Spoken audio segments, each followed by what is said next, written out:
para entrar, a gente conseguiu. Estamos aqui reunidos. E acredito que o Ciro já me apresentou um pouquinho para vocês. Espero, né, senhor Ciro Winkler? Meu nome é Verônica Hipólito, Verônica Silva Hipólito. Eu sou atleta paralímpica, tenho 23 anos, mas às vezes finge que tenho 18 ou menos. E sou corredora de 100, 200, 400 metros rasos. Sou companheira de vocês de federal, mas estou em outra federal. Eu estudo na UFABC, Universidade Federal da ABC. Vou falar do meu curso, acredito que ao longo dessa conversa que a gente vai ter, até porque tem muitas coisas para a gente conversar, muitas coisas para aprendermos uns com os outros. Se alguém aqui tiver, vou falar antes, e se alguém aqui tiver alguma pergunta, no final, dá um grito, manda mensagem. Ciro, o que você acha? A gente pede para eles mandarem mensagem no chat, aí a gente abre perguntas? Vou considerar que sim. Sim. Bem, eu corro desde 2013, mas isso vai ser a história agora para a apresentação que eu preparei para vocês. Pode colocar, por favor, Ciro?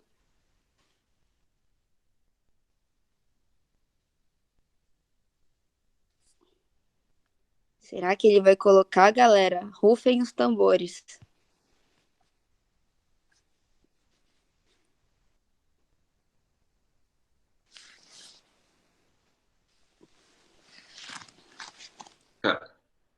Oi? Estou colocando. Tá. Estou colocando, só um minuto. Enquanto isso, se vocês puderem mandar no chat para eu saber de onde vocês são, qual é o curso de vocês, por favor? Se é educação física, se é nutrição.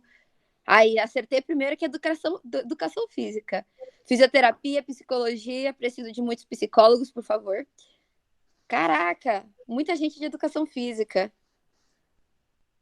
Terapia ocupacional, muito legal. Todo mundo aqui já visitou o Centro de Treinamento Paralímpico? Porque se não visitaram, desde já fica a convocação para vocês irem lá visitarem. Quem já visitou, visita de novo, conhece de novo, treina um dia com a gente. A gente faz uma gincana para ser super legal. E para quem não visitou, lá é um dos maiores e melhores centros de treinamento do mundo. Um dos 5 maiores e melhores centros de treinamento do mundo. Podemos ver aqui na tela que o Ciro está cheio de coisas, várias abas abertas. Então, vamos lá. Pode iniciar, por favor, Ciro? Bom, essa aí sou eu. Um pouquinho mais magra. E em 2016. Tem muita coisa para eu contar para vocês, então, bora lá. Próximo, por favor.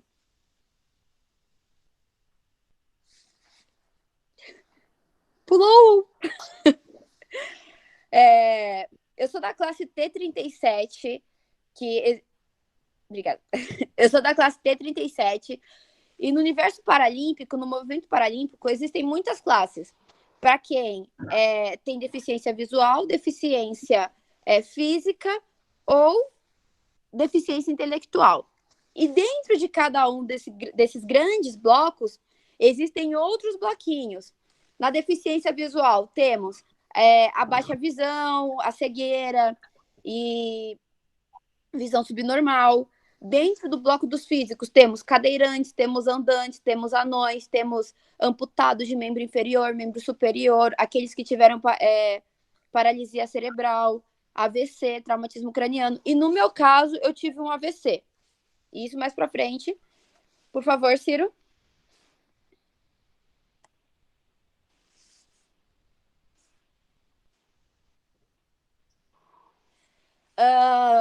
Antes de contar o que aconteceu para eu entrar no movimento paralímpico, no esporte paralímpico, eu prefiro contar dos meus títulos. Aquilo que hoje eu sou, aquilo que hoje eu tenho, e porque eu sempre falo uma certa autoridade no esporte mundial, mas quero sempre mais. Eu sou campeã mundial dos 200 metros rasos, vice-campeã mundial dos 100 metros rasos. Por favor, passa.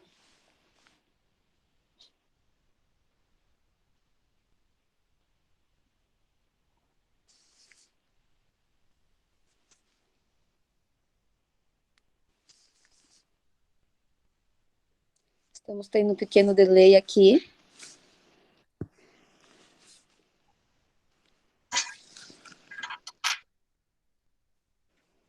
Muda, Vê. Vamos ver. Passou? Sim. Ok, continuando. Sou campeã mundial dos 200 metros rasos, 100 metros rasos, que é essa imagem que vocês podem ver à direita de vocês. Falando que tem uma pessoa aqui com baixa visão. Eu tô... Não dá muito para ver que eu tô em Lyon, na França, mas eu tô no pódio com uma medalha de ouro e com um mascote na mão, muito feliz. Do lado esquerdo da tela de vocês. Não, Ciro.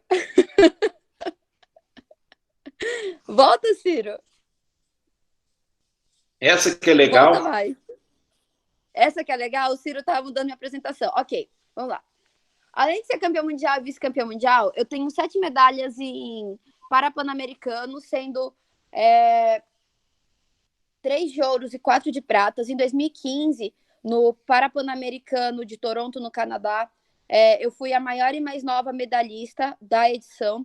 Em 2019, ano passado, foram 3 medalhas de pratas, entre 100 metros, 200 metros, 400 metros, salto em distância e revezamento misto 4x100. Também sou medalhista nos Jogos Paralímpicos do Rio 2016. Tenho medalha de prata nos 100 metros rasos e de bronze nos 400 metros rasos. E outras coisas, como eu sou a recordista das Américas nos 100 metros rasos, 200 metros rasos e 400 metros rasos. Passa, por favor. Mas todo mundo acha com essas imagens lindas, fofas e maravilhosas para vocês, onde eu estou vestida de coelhinha e na praia e com o uniforme da escolinha, todo mundo acha que todo grande atleta sempre nasceu para ser um atleta. Todo grande atleta já era escolhido para isso. Seja, sei lá, por Deus, por Buda, por Alá, por orixás, pelo destino, pelo universo. Mas, na verdade, eu, pelo menos, acredito que não é isso. Nós desenvolvemos e escolhemos ao longo do tempo e de acordo com os nossos privilégios aquilo que seremos e quem somos também. Desde criança, eu nunca tive nenhum problema de saúde, pelo contrário, ia ao médico pouquíssimas vezes, eles sempre falavam que estava tudo bem, e eu sempre fiz esporte, por favor.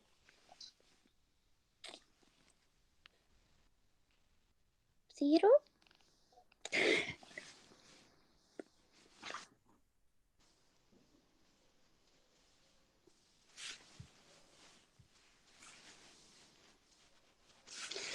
Enquanto isso, eu vou conversar. E aqui, Verônica, vai demorar um pouquinho para Tá, então, da mesma forma, eu vou conversar com vocês enquanto fica essa imagem de quando eu era bem piquitucha, o que eu ainda sou. Desde criancinha, desde que eu me lembro por gente, eu pratico esportes. Meu pai e minha mãe sempre me colocaram meu irmão também, para praticar tudo que tinha, e não por causa de medalha, não por causa de troféu, nada disso. Sempre porque nós éramos muito introvertidos, e o esporte é uma maneira de, ali, algumas imagens, é uma maneira de você aprender a socializar melhor, aprender mais sobre regras, e a gente sempre acreditou que esporte, educação e saúde são 3 grandes pilares na sociedade. Então, eu fiz judô, futebol, futsal, vôlei, handebol, polo aquático, natação. Passa, por favor. E até mesmo eu brinco que quando eu era pequena, eu queria fazer ciclismo. Vocês daqui a pouco vão ver com a minha grande motoquinha, eu descendo ladeira abaixo.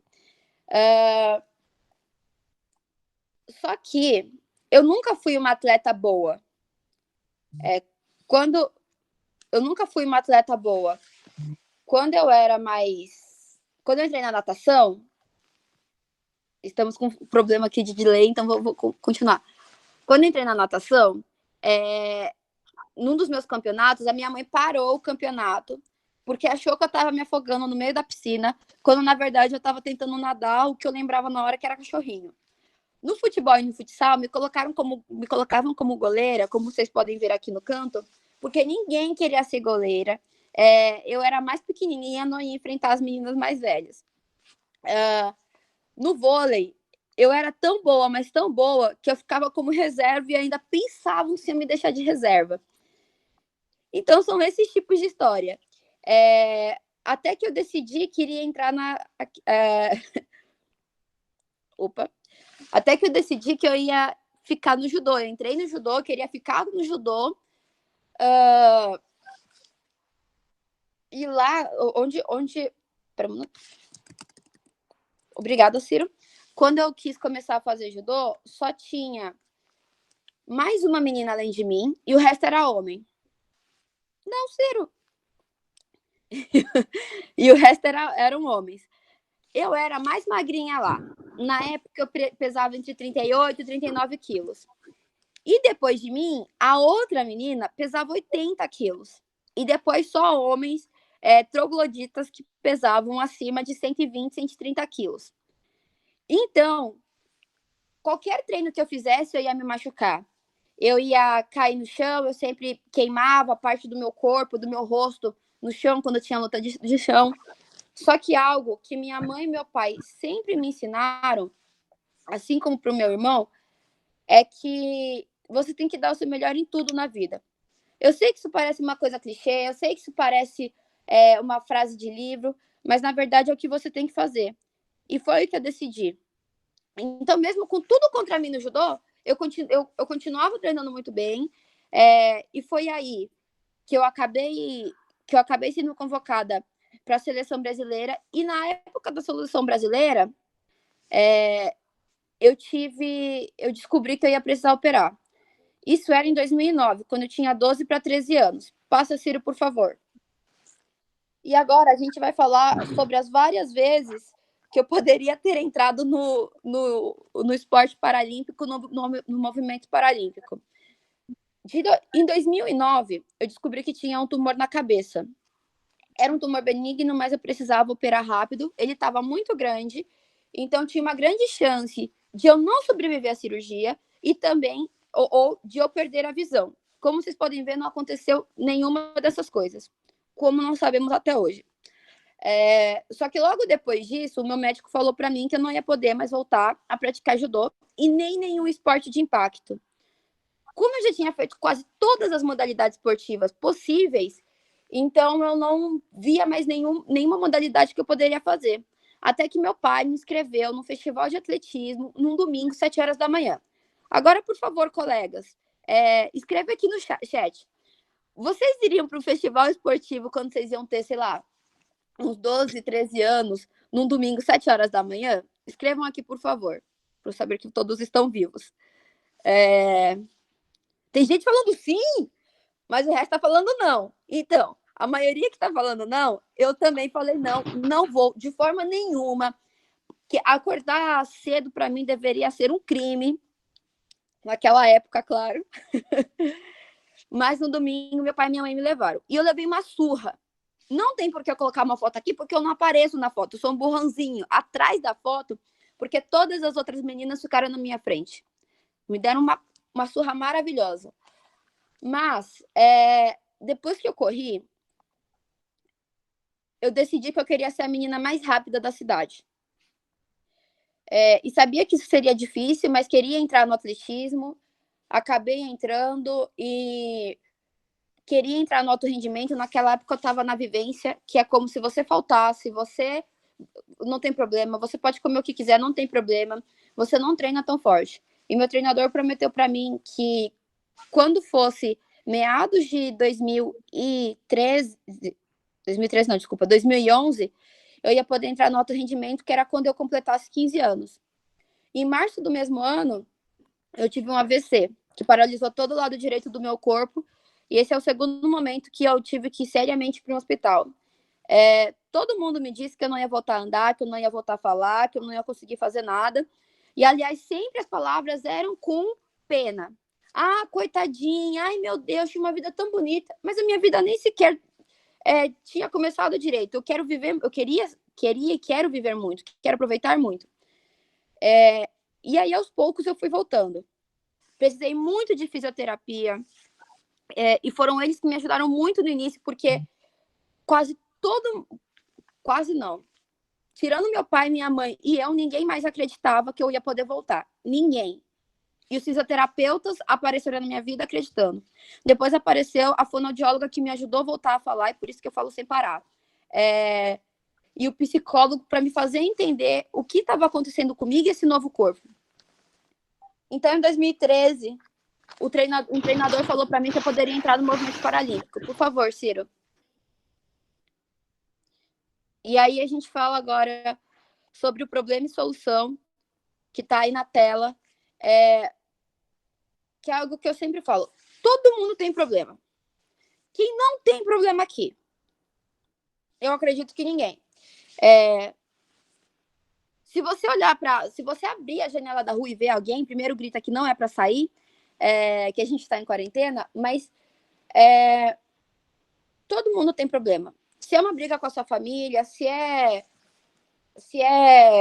um problema de saúde, todos irão ter problemas. Só que todo mundo vai ter solução. E aí se você vai acreditar que a solução existe ou não. Por favor, Ciro.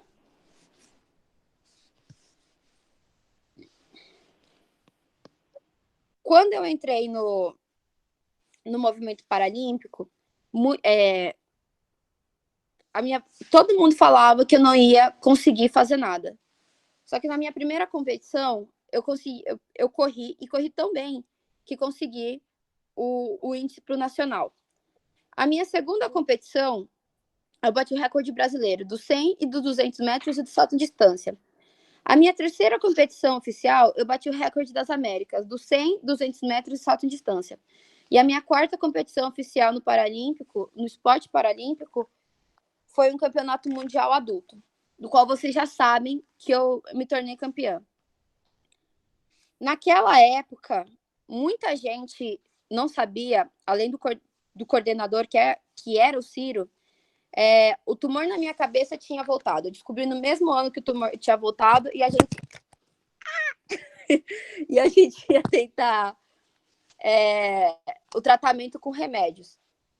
E assim a gente continuou o tratamento com remédios. Por favor, Ciro, passe até 2015, quando foi o Campeonato Pan-Americano, onde o tumor já estava muito grande, mas outro problema também apareceu, que foi um ano que eu estava com uma anemia muito forte, e aí tentaram descobrir por que você está com anemia, porque está com perda de ferro.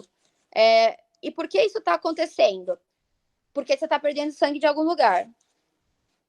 Então, o médico falou para mim, vamos fazer um exame, uma colonoscopia, uma endoscopia, para saber se o problema da perda de ferro, o problema da perda de sangue está vindo do intestino grosso ou do intestino delgado, porque lá são os piores lugares.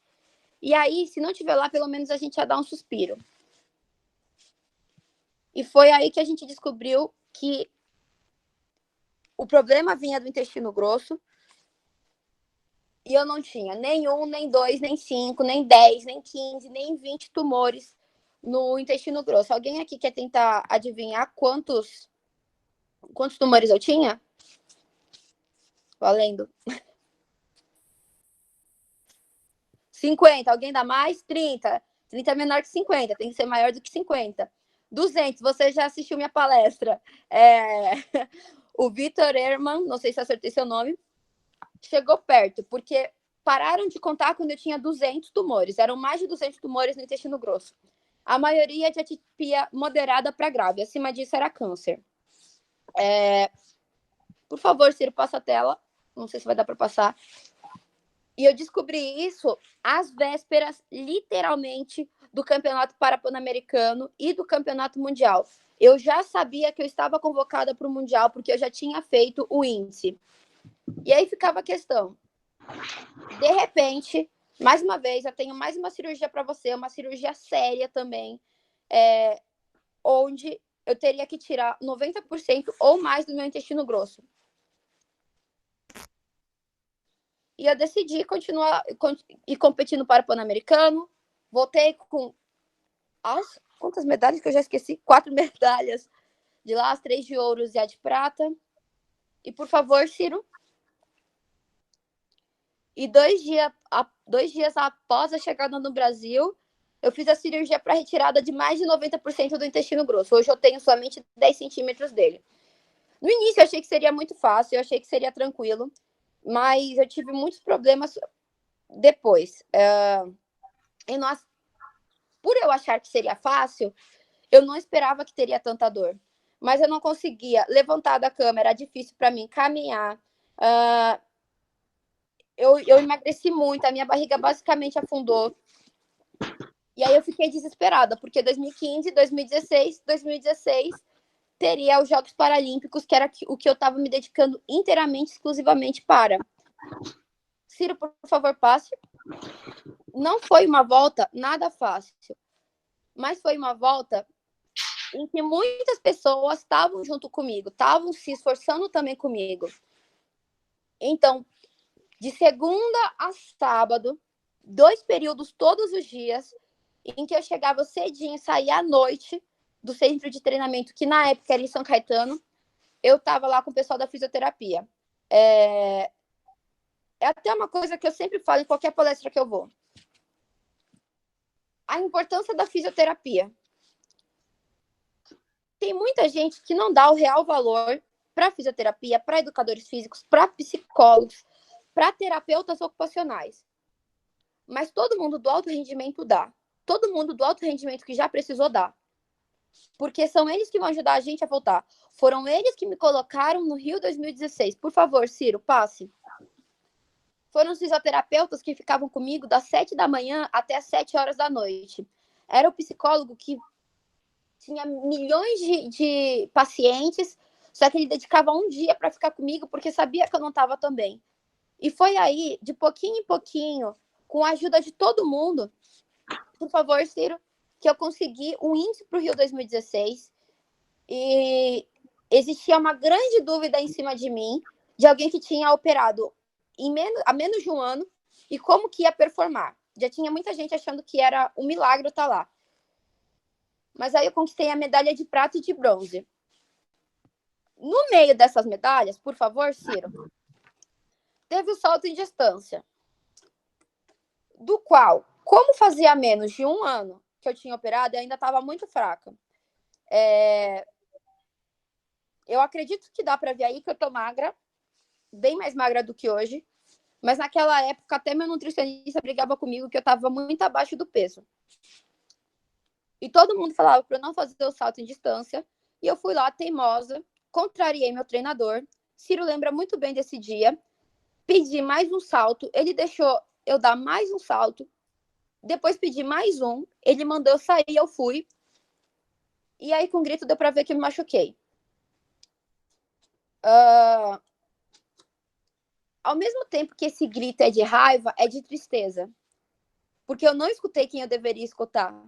Porque eu fiquei com muito medo de jogar no lixo uma prova que era 400 metros, que eu me dediquei muito também para conseguir uma medalha. Próximo, Ciro. E foi aí que eu tinha 4 dias para 400 metros rasos. E os fisioterapeutas, o Mauro, o Gustavo, a Camila, o Thiago, eles ficaram comigo todo santo dia até a noite. Quando eu digo até a noite, beirava 11 horas da noite. De novo. Eu quero falar algumas coisas aqui, mas acho que o Ciro não vai deixar.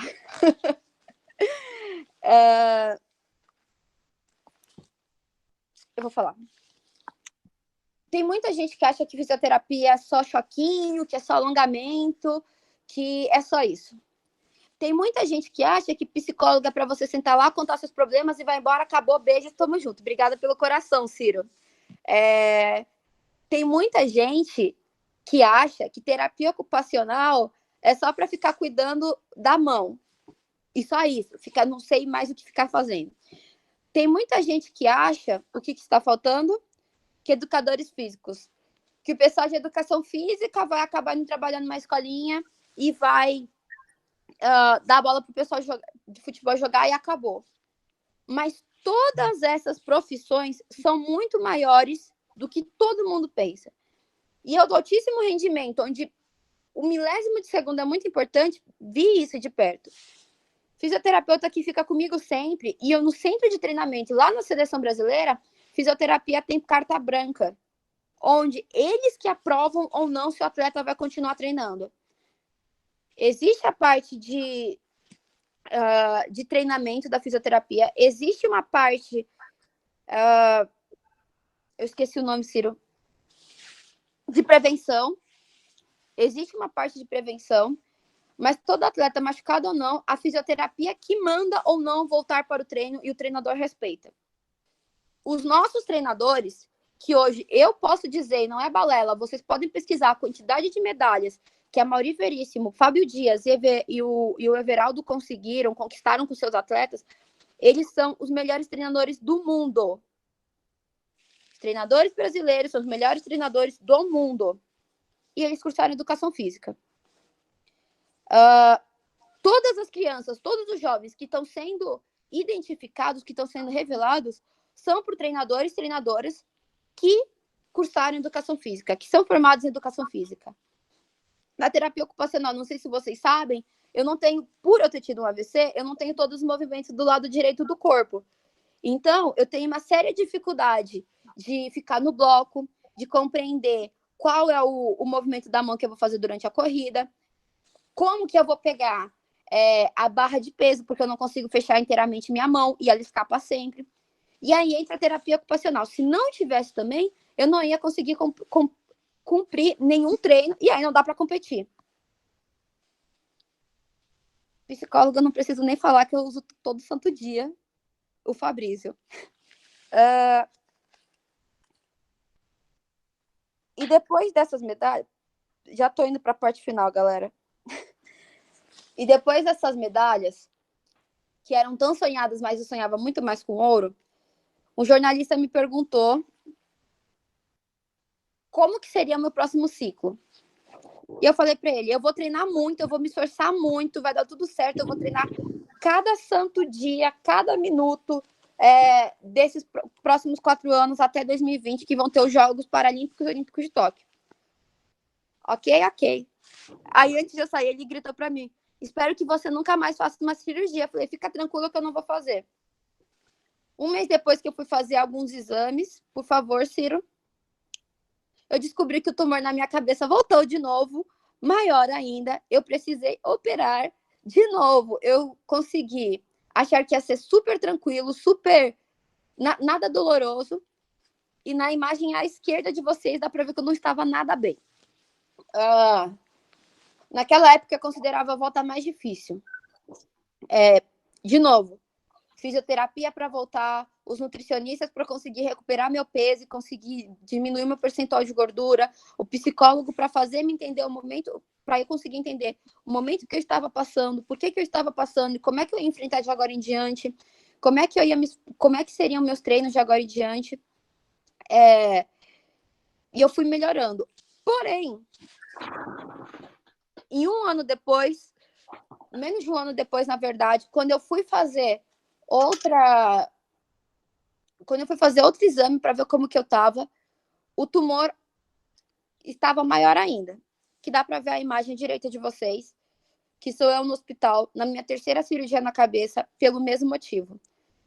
Não existe literatura, não existe caso no mundo de alguém que tenha tido 3 vezes um tumor de adenoma hipofisário, com prolactina altíssima, e que seja resistência à cabergolina, que era o remédio. Eu sou a primeira. Beijo. Consegui ser a primeira em alguma coisa, né, Ciro? E a volta de 2018, que eu achava que tinha sido mais difícil, foi literalmente humilhada, porque a de 2019 foi muito mais difícil. Por favor, Ciro. Demorei para voltar a andar. Precisei reaprender a andar. Tive que extrair quase toda a minha hipófise nesse meio. Para quem não sabe, eu acredito que vocês saibam, a hipófise, a glândula mestra, ela que produz a maioria dos hormônios presentes no nosso corpo. E, de repente, eu não tinha mais.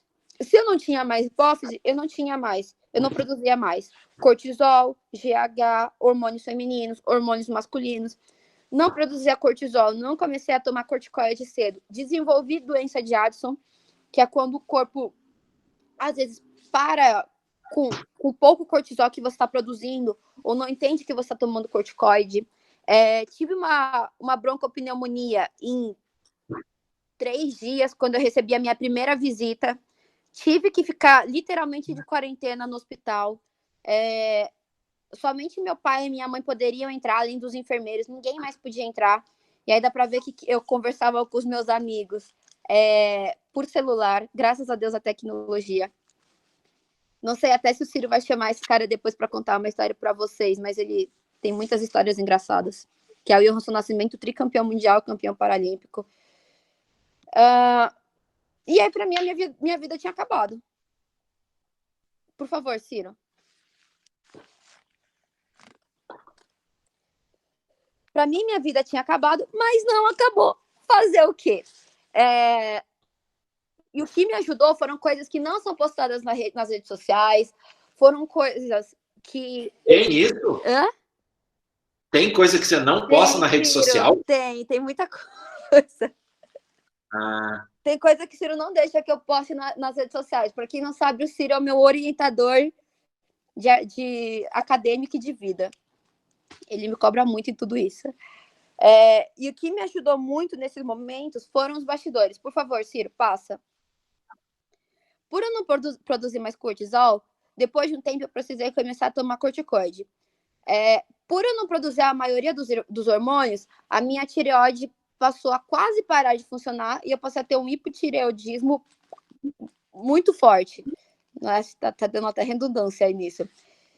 E aí eu saí de 49 quilos para 69 quilos. Infelizmente, sem comer a quantidade de pizzas que eu queria para poder chegar nesse peso. Ou comer a quantidade de açúcar que eu queria. E aí, existiam muitas fofocas em relação ao meu respeito. Até que eu estava grávida, quando eu não estava. Que eu estava grávida, que eu estava gorda demais, que a minha carreira tinha acabado. Que não sabiam porque eu estava perdendo tempo para continuar treinando. Várias pessoas falando tudo. A foto do meio, que eu acredito que vocês estão vendo, são numa das salas de funcional da fisioterapia.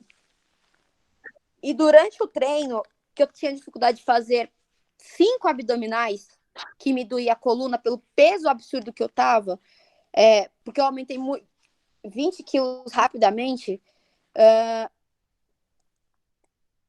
o fisioterapeuta, que foi o Mauro, viu, e eu falei para ele, para de perder tempo comigo, porque eu acho que eu não vou conseguir voltar. Aí ele falou assim, o que você tá falando? Isso não é fala de Verônica Hipólito, você não é assim. Trate de achar quem você é, porque eu não tô perdendo tempo, porque eu vou te ver em Tóquio. Se tinham pessoas que acreditavam em mim, por que eu não iria acreditar em mim? Dia após dia, minuto após minuto, tiro após tiro, treino após treino, vinha tudo que vocês poderiam imaginar, tomava remédio não dava certo, trocava remédio, voltava para fisioterapia, tentava fazer de tudo para parar de sentir dor e começar a correr, nutricionista fazia de tudo para eu conseguir emagrecer, desinchar um pouco, o psicólogo fazia de tudo para eu conseguir voltar a acreditar em mim mesma. E, por favor, Ciro, os meus treinadores, que são como se fossem pais para mim, me ajudando sempre, adaptando todos os meus treinos, ficando até mais tarde comigo. E aí eu consegui ir para o Parapan em 2019. No meu primeiro tiro, eu falei para minha mãe e para o meu pai que foram me assistir, para eles não me assistirem, porque provavelmente eu não ia ganhar. Eu, inclusive, mandei uma mensagem para o Ciro que não era para ele me assistir, porque eu não ia ganhar. Mas um pouco antes eu conversei com o meu psicólogo e falei assim, vou dar o meu melhor. Aquilo que eu aprendi no início. Dar o melhor. E aí que saíram 3 medalhas de prata. No mesmo ano eu consegui, no último milésimo de segundo, na última competição, uma convocação para o Mundial de Atletismo, onde eu não voltei com nenhuma medalha. Mas eu voltei, nesse ano foi o ano que eu mais aprendi. Por favor, Ciro. E agora vira sobre o que acontece agora. O que acontece agora com Tóquio, que já mudou e que mudou para 2021. O que acontece agora depois de todas essas cirurgias? O que acontece agora com essa quantidade absurda de remédios e com a quantidade que ainda vou começar a tomar? O que acontece agora comigo e minha carreira esportiva? O que acontece agora de como eu vou conseguir conciliar uma universidade com o esporte? O que acontece agora? O que acontece agora com as seleções? O que acontece agora com o esporte mundial? Mas o que acontece agora, nesse momento sendo muito egoísta, o que acontece agora comigo no caso? Por favor, Ciro.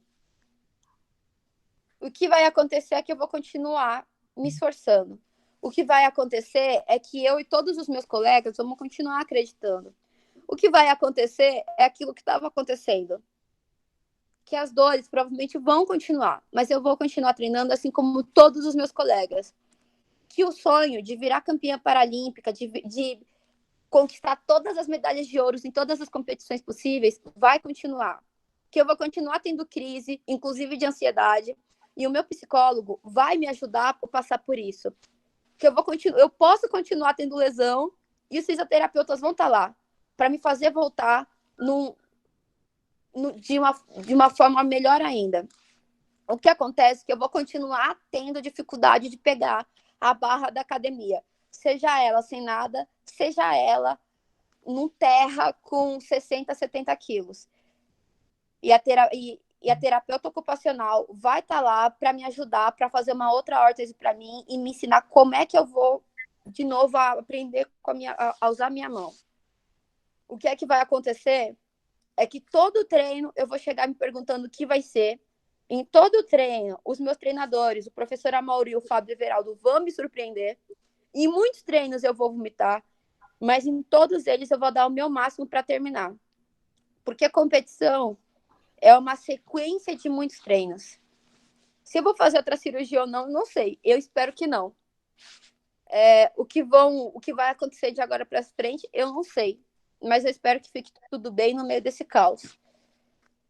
Por favor, Ciro. E no final de tudo, eu vou falar para vocês sobre uma questão que eu sempre falo, que é algo que eu guardo muito para mim, até no momento que eu estou muito desesperada, que é a questão da grandeza. Aquilo que eu falei lá no início, não sei se vocês lembram, que deve fazer umas 3 horas. Às vezes a gente acredita que as pessoas que estão ganhando medalhas, as pessoas que estão na televisão, que as pessoas que são conhecidas, que as pessoas que conseguem algo na vida, são pessoas escolhidas, de novo, por Deus, por Allah, por Buda, por orixás.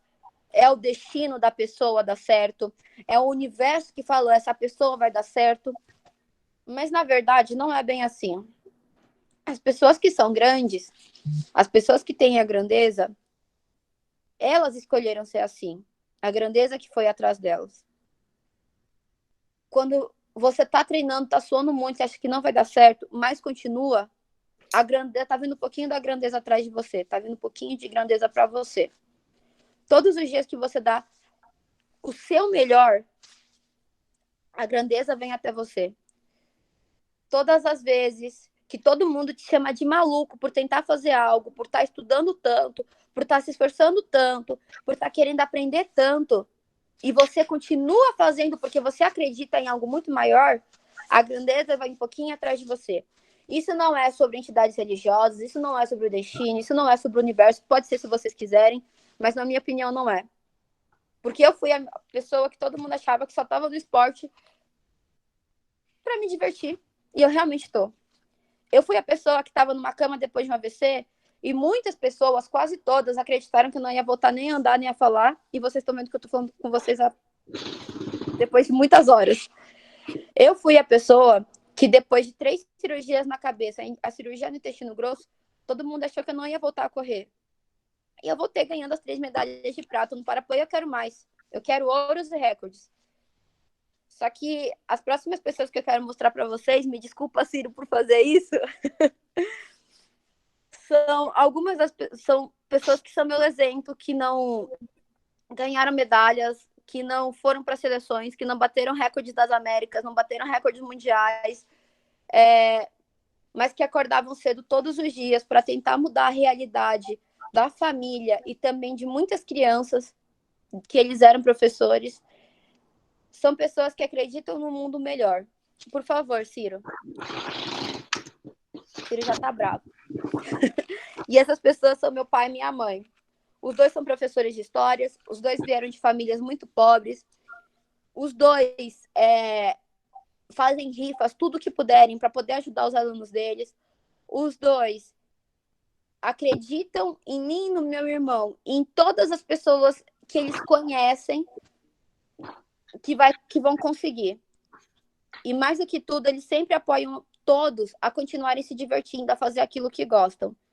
Sei que a questão do dinheiro é muito importante, mas quando você faz aquilo que gosta, as coisas boas vêm. Por favor, Ciro.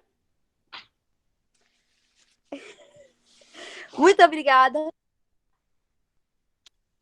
Tentaram me ligar, mas eu não deixei. Muito obrigada a todos que me ouviram. Foi de coração, de uma forma muito rápida, mas foi de coração. E espero que todo mundo que ainda não conheceu o Centro de Treinamento Paralímpico, vai lá conhecer um dia, vai lá conversar com a gente quando tudo isso passar. Vão lá treinar um dia com a gente, vão lá entender como é que funciona tudo lá no Centro de Treinamento. E quem sabe um dia vocês não estejam na seleção conosco também. É isso. Ô, Verônica. Não sei de nada. Eu quero te fazer uma pergunta. Não. Conta para eles. Você falou da faculdade enquanto eles preparam a pergunta. Conta para eles o que é estudar com a mãe na mesma sala na faculdade. Não foi escolha minha. Não foi escolha minha, galera. Conta para eles primeiro o que a gente está falando. Não, agora fica aí para vocês.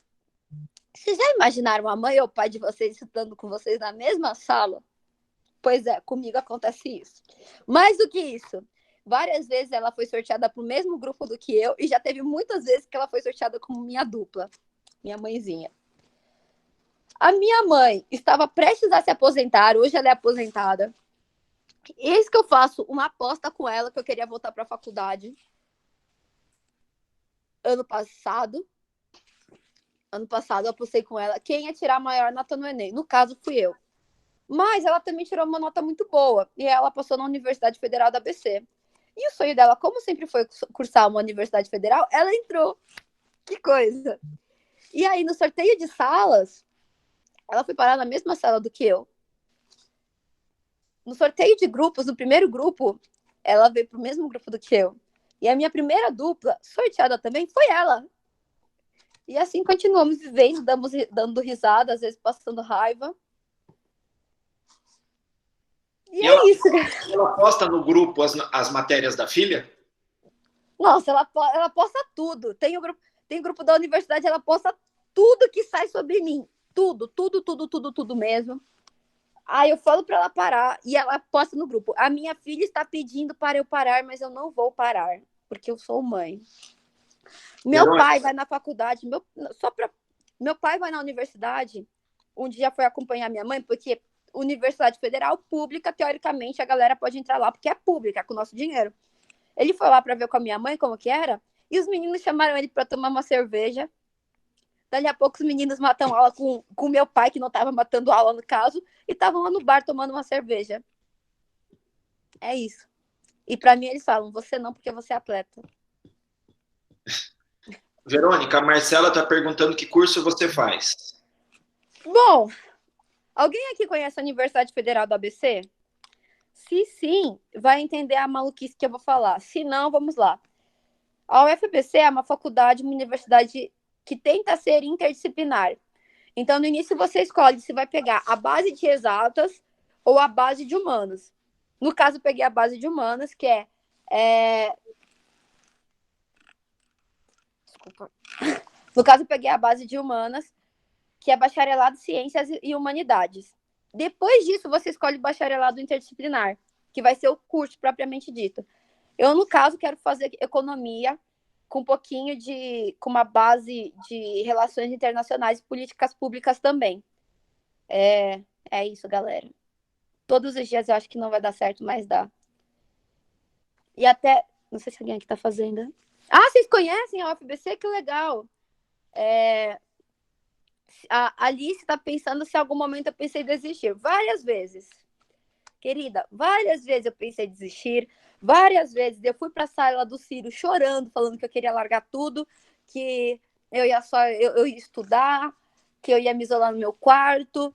Era isso. Mas no final eu não desistia. Levava uma bronca, ganhava alguns conselhos e eu não desistia, continuava. Acho que todo mundo em algum momento já pensou em desistir. Nesse momento, o Lucas Bovolin, tá certo? Sobrenome engraçado. Nesse momento de quarentena, como tem sido o seu treinamento? Olha, é complicado, mas eu sempre falo, quem quer dá um jeito. Até porque quem é atleta de altíssimo rendimento recebe bolsa. Bolsa do governo federal normalmente tem algum tipo de patrocínio. Eu tenho mais patrocínios do que a maioria dos atletas. Eu penso muito em como quero ir para Tóquio, que era 2020, agora é 2021. Então, uma academia me deu uma bike, eu comprei vários equipamentos com peso, anilha, tô até vendo ali, bola de pilates. Ganhei uma esteira também emprestada de uma academia que eu precisava. E aí, todo dia, eu e meu treinador, a gente conversa por videoconferência e ele vê meu treino por videoconferência. Na verdade, sou eu e mais um do grupo, eu e o Matheus Evangelista, que é um saltador. Vamos lá, deixa eu ver mais um. Você pensa em relacionar a sua graduação de economia com certeza. O Lucas Silva. Lucas Silva, meu primo, porque também tem Silva. Com certeza eu penso. Até porque senão não estaria fazendo. Eu sempre gostei muito, primeiro, de investimento. Sempre gostei muito de renda variável. Invisto há muito tempo. E sempre entendi que, primeiro, eu vou falar o que eu vejo. A maioria dos atletas, a grande maioria dos atletas, não sabe nada de educação financeira. Gasta o dinheiro como se não houvesse amanhã com, por exemplo, rodas para o carro bonitas, caríssimas. Então, eu quero ajudar com essa parte de educação financeira. E também eu acredito que, assim, na verdade, eu vou fazer a base de duas matérias, né? Eu quero me formar em economia, mas quero, se possível, fazer uma boa base de relações internacionais. Eu penso em futuramente estar à frente de um comitê paralímpico internacional, até um comitê olímpico internacional, para poder unir os dois comitês e poder melhorar de alguma forma o esporte de modo geral. Porque o esporte hoje, em questão de patrocínios, melhor, tudo que não é futebol masculino é considerado uma modalidade esportiva amadora.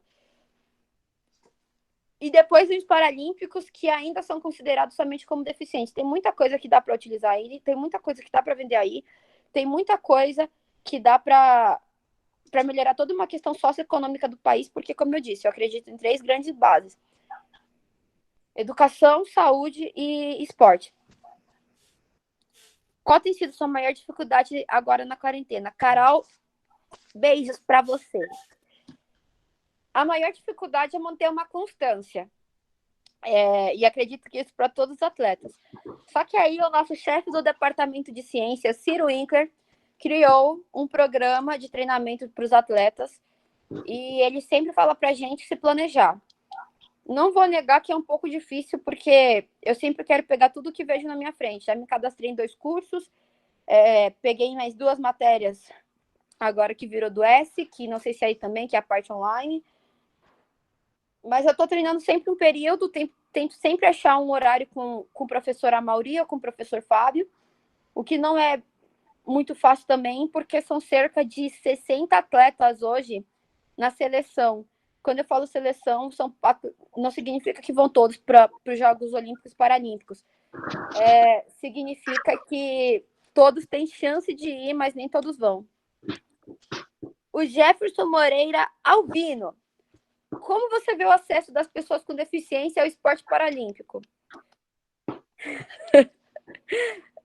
Tá. Pode ser sincera, Ciro? Lógico. Se Ciro deixou, então tudo é permitido. Assim, hoje o Comitê Paralímpico... Hoje não, mas atualmente o Comitê Paralímpico Brasileiro tem um centro de formação, que é tipo uma escolinha para pegar jovens com algum tipo de deficiência e de forma gratuita, e com lanches e com uniformes de até 17 anos, fazerem algum tipo de modalidade esportiva paralímpica, mas só é até os 17 anos. Eu acredito que tem muita gente que acaba tendo algum tipo de amputação, que acaba tendo AVC, que acaba tendo algum tipo de sequela com mais de 17 anos. Então, aí fica muito difícil. Os clubes hoje são muito fechados. Os clubes hoje no esporte paralímpico, eu realmente me arrisco a dizer que eles são muito amadores. Porque muitos deles, inclusive, não conseguem nem uma camiseta, nem uma regata para dar para o atleta competir. Muitos deles não sabem nem como realmente treinar um atleta. Dá treino, às vezes, sem ser adaptado, e claro que alguém que tem algum tipo de amputação abaixo do joelho, acima do joelho, unilateral ou bilateral, vai acabar, tem que ser um treino adaptado. Então, hoje eu acho que o acesso é muito difícil, é muito complicado.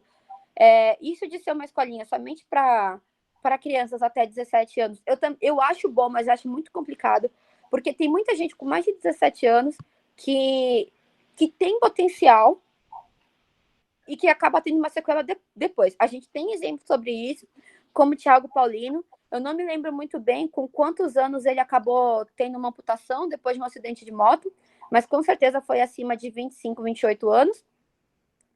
E não existiria escolinha para ele. Tem o Claudinei hoje, que ele também é recordista mundial, se não me engano, Ciro. E ele teve uma amputação também depois dos 25 anos. Então, tem muitas pessoas, depois dos 17 anos, que precisariam de algum tipo de auxílio. E outra coisa também, para todo mundo escutar. Esporte paralímpico não é para coitadinho. Esporte paralímpico não é para ter pena. É esporte. Assim como existe o nome esporte olímpico, existe o nome esporte paralímpico. Assim como tem... assim como existe as categorias femininas e masculino, existe as categorias feminino e masculino, e de acordo com a sua deficiência, para tentar deixar o mais justo possível. Ciro. Manda! Bom, boa tarde. Bom dia, quer dizer, né? Pode ser os dois. Bom, eu sou o Jean e eu queria te fazer uma pergunta. Como você vê, duas em uma, assim, como você vê a importância dos jogos escolares dentro do fomento e do incentivo ao atleta se inserir no alto rendimento, assim como a maioria é fruto hoje em dia dos jogos escolares, e a importância do CT, do pós-CT, que foi um grande legado assim para esse crescimento do esporte paralímpico no Brasil nos últimos anos. Ótima pergunta. Ok, vamos lá. Primeiro, a importância... Os Jogos Escolares Paralímpicos são importantíssimos, até porque se não fossem, não seriam os maiores Jogos Escolares do mundo. Porém, eu fiz até uma pesquisa sobre isso, escrevi um artigo junto do Ciro. Tá com eles. Tá com eles? Ai, meu Deus. Então, é a questão. O quanto que isso realmente vai revelar crianças, ou o quanto isso realmente vai ajudar numa inserção social, numa inclusão social dessas crianças e jovens. Porque nesse momento, os Jogos Escolares Paralímpicos são somente uma competição. Uma competição vai ajudar somente na inclusão? Pode, mas eu acho que tem muito mais chance de não dar certo. Muitos dos que deram certo nas Paralimpíadas Escolares são atletas que já eram conhecidos de alguma forma. Lorena Spoladori, Matheus Evangelista, até mesmo eu que entrei lá depois de ter ganho um campeonato mundial. E muitos atletas sumiram.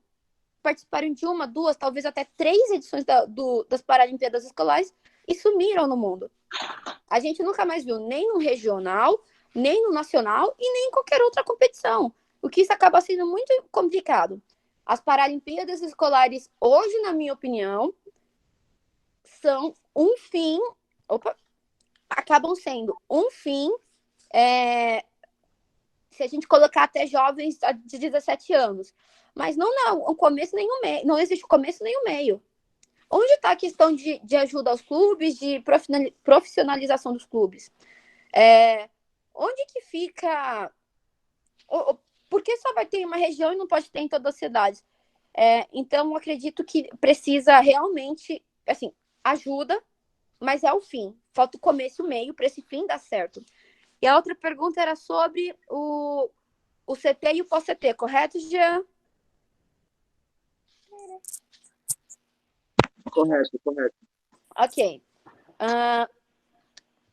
O CT hoje é muito importante, até porque ele serve para muitas modalidades treinarem, serve para muitas competições lá, e há prontos também, que são competições que não valem antes de competições oficiais, mas que podem te ajudar a ter mais lastro.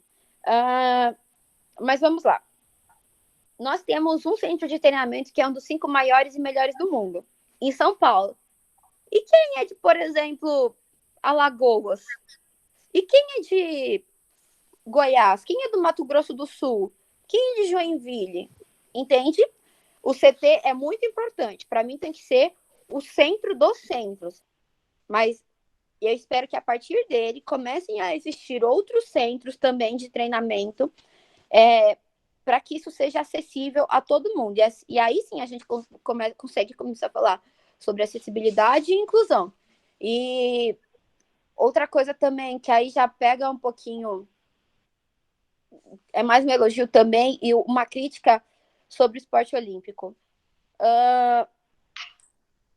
O esporte paralímpico, o movimento paralímpico, não tinha um centro de treinamento antes oficial. Ele passou a ter depois de 2016.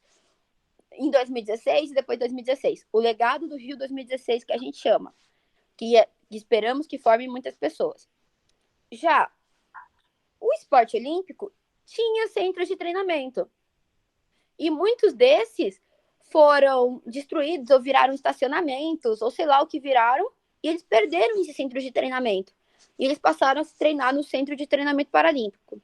Nós estamos abertos, porque acredito que o que os comitês esportivos brasileiros têm que fazer, e a nível mundial também, é ajudar que o esporte cresça. Porque o esporte é uma ferramenta para muita gente e o esporte não se importa com a tua classe social, a maioria das modalidades esportivas. Não se importam com a tua classe social, nem a tua cor, nem a tua religião. Mas eu acredito que o comitê, que é até uma forma, já falando sobre outro, o Centro de Treinamento Paralímpico é importante para os paralímpicos e para os olímpicos, mas não deveria ser importante para os olímpicos, porque eles deveriam ter o próprio centro de treinamento deles. É como se eles estivessem regredindo. Vamos lá, próximo. É o Nicolas, o próximo? É o Nicolas, que foi um pouco no que você falou agora, só complementa. Para você, o que dificulta mais o esporte paralímpico crescer? Primeiro que complementando.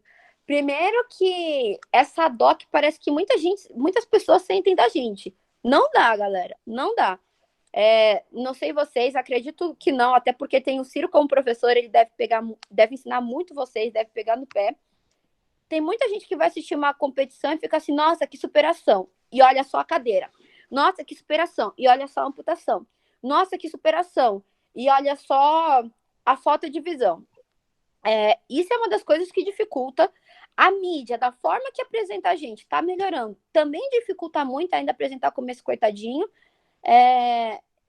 Então, ter mais centros ao redor do Brasil, conseguir patrocínios privados, porque ficar dependendo apenas de patrocínio, de dinheiro, de verba pública é meio complicado, porque pode diminuir a qualquer momento.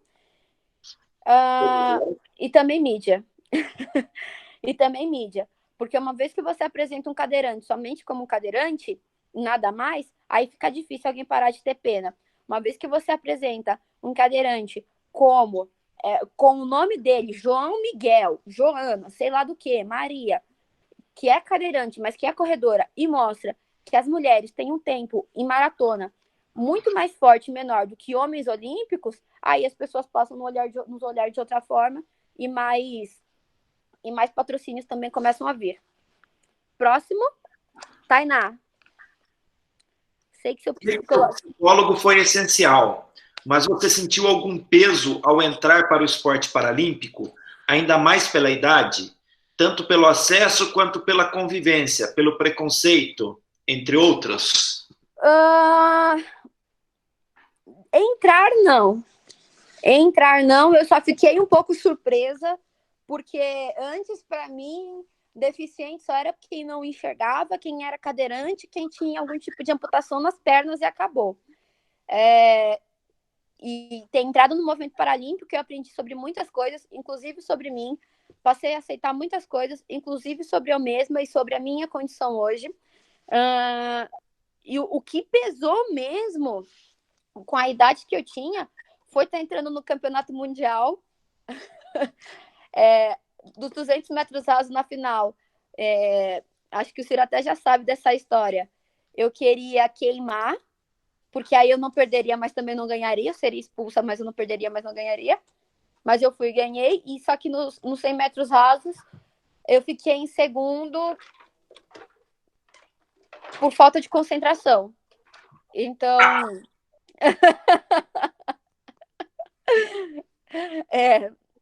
muitas broncas do Ciro. Mas foi isso. Competição grande, eu sempre fico... Competição grande e primeiras competições do ano e competição essencial para conseguir índice, eu acho que todo mundo, eu fico muito pilhada, todo mundo não, muitas pessoas ficam muito pilhadas, eu fico muito pilhada, até porque eu sou muito ansiosa. Mas aí existe o meu psicólogo, Fabrício Veloso, ele me ajuda muito e eu estou conseguindo me desempenhar cada vez melhor por causa do trabalho dele. Preconceito é uma coisa, desculpa, preconceito. Por incrível que pareça, eu não diria que eu sofri muito preconceito, não. Até porque, do mesmo jeito que eu pensava que deficiente só era pessoas com deficiência, só eram cadeirantes, quem tinha amputação abaixo, amputação de pernas, e quem era cego, tem muita gente que não entende que eu sou deficiente também. O que eu não gosto é quando me chamam de aleijada. Mas tirando isso, eu não sofro, não. Próximo. Murilo Matheus Ismail. Nesse período de quarentena, além do contato que você tem com o treinador, existe também esse contato com o psicólogo, fisioterapeuta, nutricionista. E como isso acontece? Com certeza existe. É até por isso que o programa de treinamento foi criado, mas até onde foi criado para conseguir que todos os atletas entendessem a importância e treinem, e tenham contato. Mas antes, muitos atletas já estavam tendo contato, como eu, com a equipe técnica, converso com o fisioterapeuta, porque normalmente sinto muitas dores, ainda por causa do corticoide, pela falta de GH. O meu psicólogo, Fabrício, eu converso com ele todo santo dia. Se eu não converso um dia, é um domingo, porque ele tem muita gente para atender. Mas eu converso com ele todo santo dia. E meu nutricionista também, porque assim, não adianta nada você treinar nesse momento e meter o pé na jaca na alimentação. Claro que todo mundo vai perder um pouco ou muito da performance.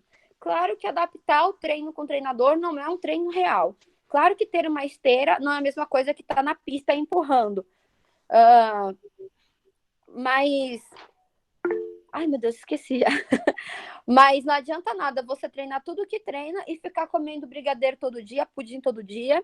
Eu já tive essa fase, mas hoje eu não tenho mais. Fiquem tranquilos, né, Ciro? Aham. Não, hoje eu não tenho mais mesmo. Aham. Sério. Hoje eu como muito alface. E como isso acontece? Pelo celular sempre. Vídeo chamada. Murilo, só para você saber, hoje das várias ações, a gente está tacando dentro lá do CPB em várias frentes. Então, a Mauri, hoje estão voltando de férias alguns fisioterapeutas. Então, a Mauri está acompanhando, que é o treinador, está acompanhando a Verônica. E o Matheus Evangelista, que está do lado da Verônica, mora quase do lado, né? Uhum. Porto Velho. Ele está em Rondônia lá com a família dele. Então, a Verônica, que a gente quer acertar, de repente ela está com uma determinada dor na panturrilha. O fisioterapeuta vai ter que acompanhar. Acabei de receber um relatório aqui da Bruna Soares, que é outra psicóloga, ela fez mestrado aí no campus. A gente tem toda uma ação em mídias sociais. Então, a gente tem uma vez por semana live, tem 2 vezes por semana vídeos que pegam determinados pontos. Por exemplo, o vídeo da semana passada, se não me engano, foi motivação. Eu não lembro, o último que eu assisti foi de motivação. Respiração. Oi? Respiração. Respiração, foi o que eu mandei semana passada até para os funcionários do CPB. Então, acho que é legal olhar isso e a gente tem feito vários tipos de ação.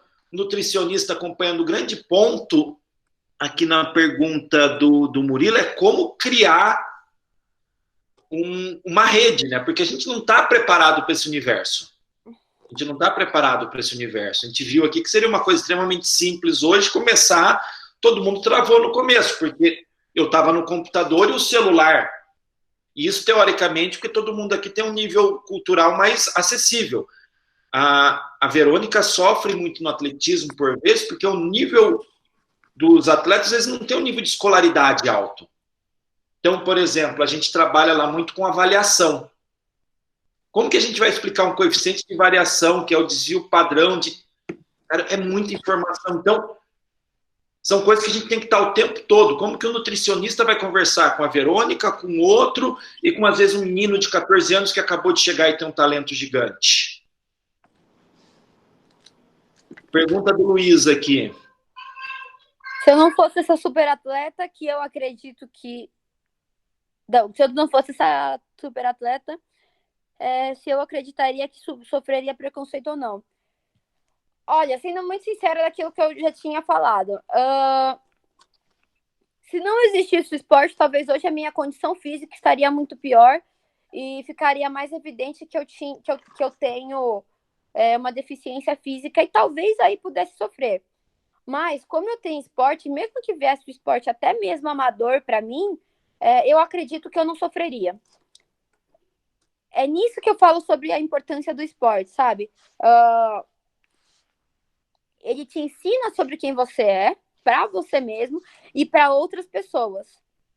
Luiz, a mãe dela posta vídeo dela no grupo. Você acha que ela está preocupada com... Não, a minha mãe foi convidada a entrar no grupo da faculdade do BBB. E eu não. Nível da coisa. Posso só te falar uma coisa, complementar uma coisa antes da pergunta da Beatriz, sobre o que você tinha falado sobre os atletas, Ciro? Sim. Eu ia colocar um slide na apresentação para vocês verem, que era estudos e esporte ou esportes ou estudos. Porque a gente tem um sério problema hoje no esporte em geral de altíssimo rendimento, e para quem sonha no esporte também, que é esporte com estudos ao mesmo tempo, conciliar, ou não dá, você tem que escolher um ou outro. E é um problema que a gente tem muito hoje, no geral, se eu não me engano, da seleção hoje, ou dos atletas CT, eu sou a única que está na faculdade, na universidade. E se eu não me engano, a maioria lá não tem o colegial completo. E tem muitos que não têm o 4º ano completo.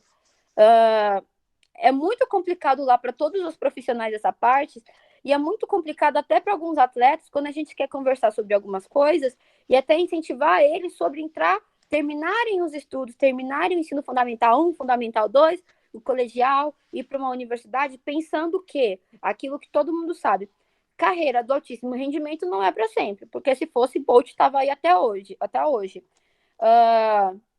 Se fosse Simone Biles, eu ficaria até hoje também. Mas muitos não entendem. Justamente, acredito, por essa questão do estudo. Mas um dos programas que o Comitê Paralímpico também tem eu não lembro quais são todos os critérios, mas atletas que já tiveram na seleção e guias de atletas que têm algum tipo de deficiência, de dificuldade visual, deficiência visual, poder fazer uma faculdade online na Estácio. Mesmo assim, é difícil para os atletas fazerem, porque eles acreditam que vão ser atletas para sempre. Era só isso que eu queria colocar no meio também. E agora a pergunta da Beatriz Zima. Você poderia deixar minhas redes sociais? Posso sim. Como é que eu vou falar? Eu vou falar aqui. O Facebook é Verônica Hipólito, ponto. Coloca Verônica Hipólito, vai acabar achando. Ou a minha página, ou o meu perfil mesmo. Obrigada, Ciro. O Instagram é esse que o Ciro acabou de colocar, V Hipólito. E o que falta, o Twitter eu não posto muita coisa lá. Não, tá, gente? E uma coisa já invadindo aqui e falando para vocês. TikTok. Oi? Você tá com o TikTok. TikTok, Verônica Hipólito. Mas... Não, é outra coisa, Ciro.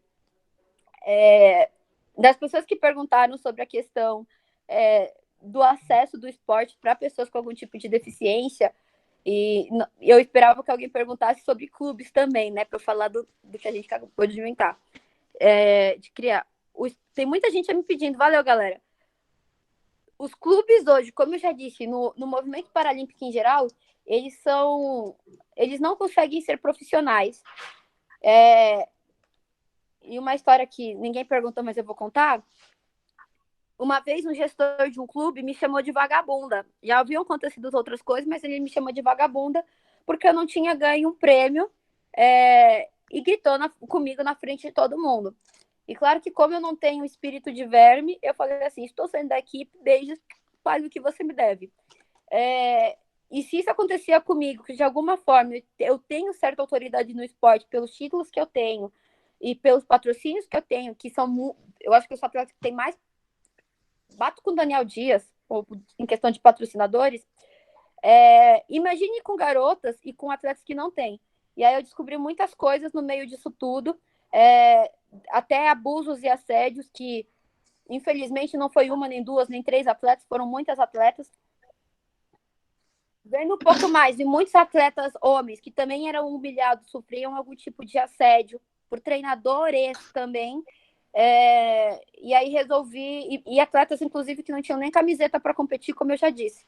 Então, resolvi criar a Nauru, junto com outros malucos juntos comigo. E fica o convite também, se vocês quiserem conhecer, o @ do time Nauru. E também um dia participar de uma ação com a gente, porque quando tudo isso acabar, o time Nauru quer promover muitas ações com atletas do time ou não paralímpicos, para que o esporte paralímpico possa ser mais conhecido. Tem camiseta. O que é Nauru?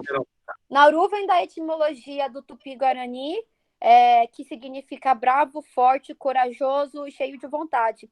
E o legal é que também é uma palavra sexual. Então, é tanto no feminino quanto no masculino. Corajoso, corajosa. O bravo fica bravo, brava. Brava não fica muito legal. E cheio de vontade, que é o que a gente acredita que os atletas devem ser.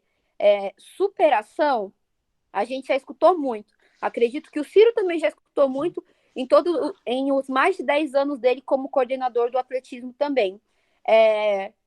Mas é muito chato, até mesmo equipes e a mídia... Obrigada, Lucas! E a mídia, no geral, falar dos atletas paralímpicos apenas como superação, enquanto para Neymar da vida, para uma Simone Biles da vida, para um Arthur Nori da vida, para uma Marta da vida e outros atletas sem algum tipo de deficiência usarem gênio, talentoso, trabalhador, esforçado, ídolo ou ídola.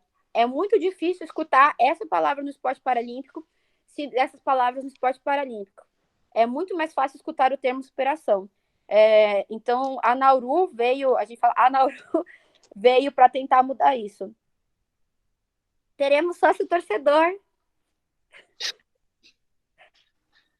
Ai, Verônica. Alguém mais? Digam agora o cálice para sempre. Vamos abrir uma última pergunta, pessoal. Quem fazer a última pergunta ganha 1 ponto na média, independente da matéria. Do curso. Pode escolher o curso. Ninguém quer 1 ponto na média?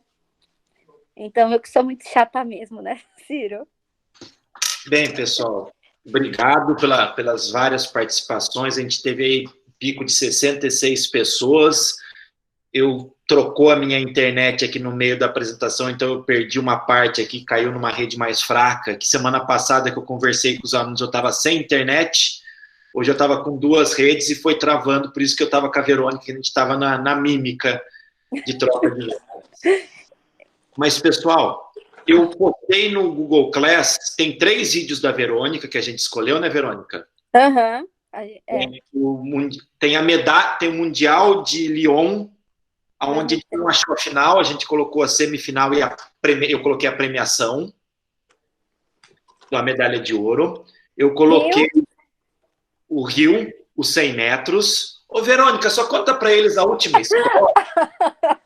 O que aconteceu? Parece que você tinha uma faixa na cabeça azul na hora da largada. Você desconcentrou. Eu quero me proteger, eu quero me defender, galera. Seguinte, Rio 2016, Jogos Paralímpicos. Você passa por... Pensem vocês no meu lugar. Vocês passam por um monte de cirurgias e conseguem no último momento índice e vai para o Rio. E eu já estava nervosa, ansiosa por causa disso. Eu sempre fui acostumada, como eu sou patrocinada pela Nike, a usar uma faixinha da Nike na cabeça.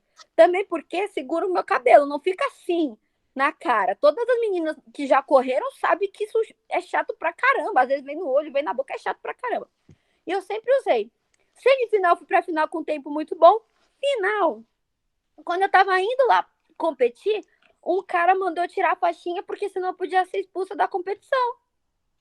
Que eu podia ser expulsa até mesmo porque eu tinha usado na semifinal. Aí eu fiquei assim... Aí eu fiquei nervosa, fiquei ansiosa, sempre tinha uma faixinha, não tinha uma faixinha. Entrei no bloco para procurar minha faixinha, não tinha mais faixinha. Aí sai correndo, só que aí teve um outro problema. Eu tava, a recordista mundial, a recordista da porra toda, a recordista de tudo tava lá. E aí eu saí, fiquei na frente dela, tava um tempo na frente dela. Eu falei, queimei a largada, vou correr por nada. Olhei pro lado, ela me passa. E aí, Ciro ficou sem falar. O Ciro só falou comigo porque eu ganhei a medalha de prata. Mas os outros dias ele não falou comigo. Quero falar isso. Eu conto porque depois, só que fora o que você fez na rede social. Se eles quiserem, eles procuram. Pessoal, eu queria agradecer a Verônica Hipólito, nossa primeira palestrante aqui. Ela entrou na frente até de Chico Silva, aqui, Chico Francisco Clodoaldo da Silva. Ninguém vai vir falar, mas vai vir falar mais para frente. Então, eu queria agradecer a Verônica pela fala, pelo tempo dela. Agora ela tem que treinar. Tem que estudar agora. A bolsa está caindo, Ciro. Tem que comprar. Oi? Bolsa está caindo, eu tenho que comprar. Tá caindo bastante. Não compra hoje, não. Bem, agradecer a Verônica. Agradecer galera. A todo mundo. Pedir só para vocês, pessoal, esperarem mais... Aí o pessoal agradecendo, vocês esperarem mais 2 minutinhos na sala. Verônica, novamente, muito obrigado. Você vai me tirar daqui, né? Sim, senhora. Tchau, galera.